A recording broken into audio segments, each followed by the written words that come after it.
This is my first wet sleeve I got out of my Farmall C. Good afternoon. This is maybe going to be part 3 of the Farmall C, and I got this one out by, and then I see why it was stuck. Get this out in the sunlight here. All the pitting where the O-ring goes must have made it tighter and tighter and tighter or something. And so over to the tractor, cameraman. No, camera woman. You know what I mean? Okay, are we recording? We are. Okay. Yeah, I know smartphones don't run digits, so you can't see them moving. This one does. Oh. So, what I had to do is after I got this as tight as I could possibly get it, and I had to double up thick pieces of metal, because when I had just a 1/2 inch one, it would actually bend it. That's how tight that rust made those O-rings. Right here, are you getting this piece here? I am. This piece is plenty thick. It's a big, huge piece of metal, and it would bend it. So then I didn't even want to cut one and have them bend both, so I cut a third one. That's where I had some luck. And then I pulled out 3 more of those studs on that side so I could lay the split down the middle 2x4, rip down the middle 2x4 closer to where I was working. And then I get this as tight as you can get it without a cheater bar. And then you feel, and it doesn't move at all. Nothing. So the people that said, I did this and did that, it doesn't move. You're right. It doesn't move because it's not the top. It's the bottom where the O-ring is. That rust makes it really tight. So then I have to go under there and I have to pound up from underneath with this. I put this right on the big puck. I kept thinking I had to put a groove in here to put this over the end of the sleeve, but I forgot about the pucks on there. So then you got a big, huge area to pound. And then after pounding about 10 wraps, she says on top, it moved a little. So then she can't tighten this up, but I come up and I give it a couple more cranks. I go under there and I hit it a couple more, probably 4, 5, 6 times.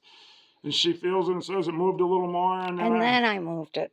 And then pretty soon she could even tighten the wrench, and I would keep hitting it. And then I can just quit hitting it all together. And I come up here and just keep going like this. And you can see it moving now. I still got to get it up out of there. At one point here, I'll be able to, and yes, I was thinking about using the 1/2 inch rod or the 5/8. No, the 3/4 was the way to go. I wondered why everybody used 3/4. Now I know. You can probably strip the threads on the other ones. This is still coming pretty hard, so that means that, going back to this for a demonstration, I'll stay in the sunlight here. That means this piece here isn't all the way out of there yet. I mean, it is a couple inches long, so I imagine I'm getting close. So, and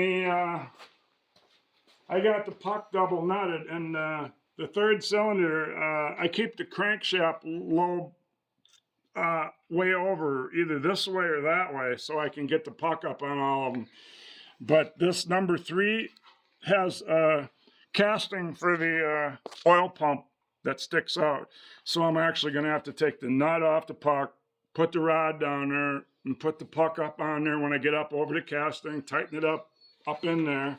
It's the only one I'll have to do that for. So now I got to go down and see if there's anything out of the ordinary, because my puck is not a lathe turned one that fits on the inside of the sleeve. So I got to make sure it's not catching anything, because all of a sudden it's getting real hard. So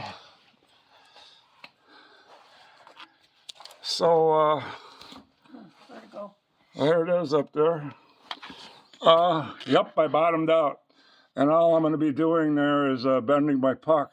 So I got to loosen this all up and see if I can just pull that up out of there. Because my puck, as you can see, is made a little bigger and it's not round. and it's not round.